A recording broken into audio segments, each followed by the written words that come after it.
15 अगस्त को लाल किले की प्राचीर से प्रधानमंत्री नरेंद्र मोदी के संबोधन को लेकर भोपाल के कांग्रेस विधायक आरिफ मसूद ने एक ज्ञापन प्रधानमंत्री कार्यालय भेजा गया है। 16 अगस्त को भोपाल से जारी इस ज्ञापन में आरोप लगाया गया कि स्वतंत्रता दिवस के अपने भाषण में प्रधानमंत्री ने देश के विभिन्न समुदायों के सेनानियों का जिक्र तो किया, लेकिन मुस्लिम स्वतंत्रता संग्राम सेनानियों का नाम शामिल नहीं किया। ज्ञापन में नेशनल वॉर मेमोरियल, अंडमान की सेलुलर जेल और 1757 से 1947 तक के इतिहास का संदर्भ दिया गया है। इसमें सन्यासी और फकीर विद्रोह जैसे ऐतिहासिक घटनाओं का उल्लेख करते हुए कहा गया कि भारत का स्वतंत्रता संग्राम एक साझी विरासत है जिसमें हर समुदाय के वीरों का योगदान रहा है।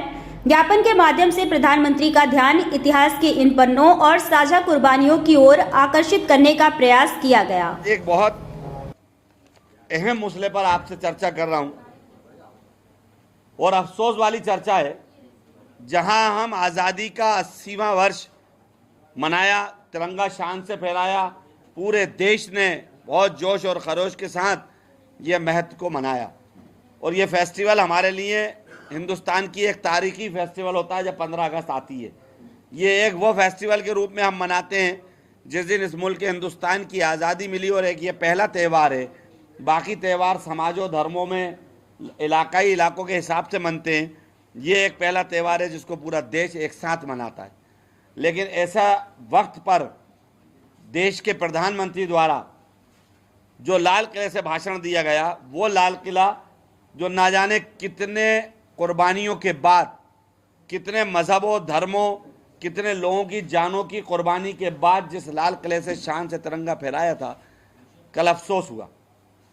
नरेंद्र मोदी जी संबोधन करते हैं और तमाम धर्मों के लोगों के मुजाहिद आज़ादी फ्रीडम फाइटर्स का नाम लेते हैं, लेकिन मुस्लिम फ्रीडम फाइटर का नाम नहीं लेते। एक भी मुस्लिम फ्रीडम फाइटर का नाम नहीं लेते।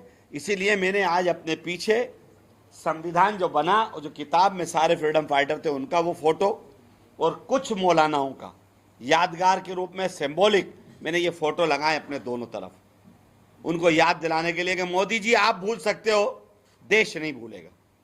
मैंने आज एक उनको पत्र भी लिखा है और मैंने उस पत्र में उनसे जिक्र करा कई किताबों का कि वो किताबें भी आप देख सकते हैं। आप इतिहास की तरफ जाना पड़ेगा। क्यों नरेंद्र मोदी जी और भारतीय जनता पार्टी इतिहास के उन अच्छे लोगों का जिन्होंने देश के अंदर कुर्बानियाँ दी उसको दफनाना चाहते हैं, समझ नहीं जाना चाहता। महात्मा गांधी का साथ देने वाला एक फिरोज था। पहली बार राजद्रोह में लखनऊ बंद किया तो फिरोज ने कहा इस अखबार को मैं संभालूंगा, आप मत परेशान होना। मौलाना हसरत मोहानी और गंगाधर तिलक की दोस्ती को आप कैसे दफन कर दोगे? मौलाना हसरत मोहानी वो शख्स है जिसने गंगाधर तिलक पर भयंकर शायरी लिखी है। इनकलाब जिंदाबाद का नारा मौलाना हसरत मोहानी ने दिया। सबसे अच्छे दोस्त सीमांत गांधी महात्मा गांधी के दोस्त थे, जिनको खान अब्दुल गफ्फार कहा जाता है। इसी तरह कर्नल निज़ामुद्दीन जो अपनी नौकरी छोड़कर, उस टाइम विदेश में नौकरी कर रहा था, छोड़कर मुल्क हिंदुस्तान की आज़ादी का हिस्सा बने और नेताजी सुभाष चंद्र बोस का ड्राइवर और उनका साथी, उनका दोस्त बना। ये इतिहास है इस आज़ादी का, और आप ऐसे इतिहास को अलग कर कर नफरत की बुनियाद पर ले जा रहा हो, जिसकी मैं निंदा करता हूँ। और उम्मीद करूंगा आपके माध्यम से, मैंने एक ज्ञापन उनको अभी मेल करा, उसकी कॉपी आपको भी दे रहा हूं। उम्मीद करूंगा कि प्रधानमंत्री जी इस पर संज्ञान लेंगे, पीएमओ संज्ञान लेगा और देश से इस बात के लिए माफी मांगेगा। हमारा काम आज़ादी के मतवालों जैसा ही है। जवाब मिलेगा, आज नहीं मिलेगा, कल मिलेगा, कल नहीं मिलेगा तो देश की जनता जवाब दे देगी। मैंने इसमें जिक्र करा, मैंने एनसीईआरटी के नहीं करा, मैंने तो उन पुराने राइटर्सों का जिक्र करा और मैंने कहा कि वहीं पास में एक जगह थी, आप चले जाते तो वहां लगा हुआ, लाल किले पे आप चले जाते, मिटाते तो मिल जाता। मैंने ये ज्ञापन में आपको सब मिलेगा, कोर्ट करा वो। प्रधानमंत्री भूलवश या तासुब की बुनियाद पर, दोनों में जिस वजह से ये अमल कर सकते हैं तो उनकी पार्टी तो ये करेगी। इसीलिए मैंने आपको कहा कि खान अब्दुल गफ्फार खान, मौलाना बरकतुल्लाह भोपाली और गंगाधर तिलक की मौलाना बरकतुल्लाह भोपाली और महेंद्र प्रताप सिंह का तो जबरदस्त दोस्ताना था। पागल हो गए थे। मौलाना बरकतुल्लाह भोपाली ने आखिरी वक्त में अगर किसी को याद करा तो महेंद्र प्रताप सिंह को याद करा। कि मुझे मेरे महेंद्र को लाके दो, मैं उससे बात करना चाहता हूँ। ये सुकून, ये दोस्ती, ये आज़ादी का जज्बा मिलजुल कर था, तो ये नफरत फैलाने वाले वक्तियाँ हैं, आगे नहीं होंगे। मैं बहुत जल्द एक बड़ा प्रोग्राम भोपाल शहर में इन मौलानाओं की याद में मुनक्किद करूँगा, ताकि शहर और देश और आवाम जान सके कि उन्होंने क्या कुर्बानियाँ दी। हम तो मौलानाओं को जब रख रहे हैं तो जो आना चाहे वो आए, जो ना आना चाहे ना आए। जल्दी कर दूंगा, क्योंकि आज मैंने एक पत्र लिखा है। उम्मीद करूंगा कि 5-7 दिन में पीएमओ कोई प्रक्रिया करे।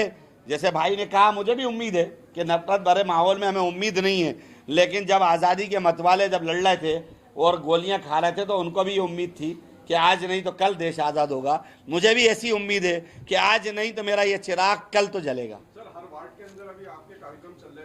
हमने एक 16 से 20 अगस्त तक जिला मुख्यालयों पे जिला कलेक्टर को 21 लोगों का ज्ञापन देने का प्रोग्राम घोषित किया था, क्योंकि 16 संडे है और कल टीएल की मीटिंग की वजह से ज़्यादातर जगह पर दिक्कत आ रही है मुलाकात की।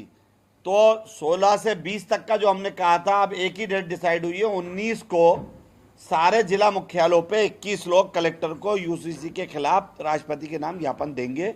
ये संशोधन आपको अवगत करा रहा हूँ। अब तो एक ही दिन हो जाएगा। 16 से 20 था, क्योंकि एक ही दिन हो गए ना। 19 को यूसीसी के खिलाफ सभी जिला मुख्यालयों पर 21 लोग जाकर उसके विरोध में राष्ट्रपति के नाम ज्ञापन देंगे। आप बार बार एक बात पर आना चाह रहा हूं, पुस्तक पर, और मैं लोगों को जबान और जहन में याद कराने पे लगा हुआ हूं। पुस्तक से ज्यादा मेरा मानना यह है कि पुस्तक तो आई, पुस्तकें तो मिटा दी गई हैं और मिटा दी जा रही हैं। उसी पुस्तकों को मिटाने पर तो 15 साल से आज़ादी की तहरीक में उलेमाओं के किरदार का प्रोग्राम चला रहा हूं। लेकिन आज का मेरा मुद्दा सिर्फ प्रधानमंत्री जी का है, नरेंद्र मोदी जी का है। उस पर मुझे अफसोस है और इस बात के लिए बहुत निंदा करता हूं कि आप इस हिंदुस्तान की तारीख को फरामोश नहीं कर सकते। महात्मा गांधी के साथ आप सीमांत गांधी को अलग नहीं कर सकते। बरकतुल्लाह भोपाली के साथ आप बरकतुल्लाह महेंद्र प्रताप सिंह को नहीं कर सकते। मौलाना हसरत मोहानी के साथ आप दूसरों को अलग नहीं कर सकते। इनकलाब जिंदाबाद का नारा देने वाले मौलाना के नाम को आप अलग नहीं कर सकते। ऐसी बहुत सारी तारीख का हिस्सा है जिसको अलग नहीं किया जा सकता।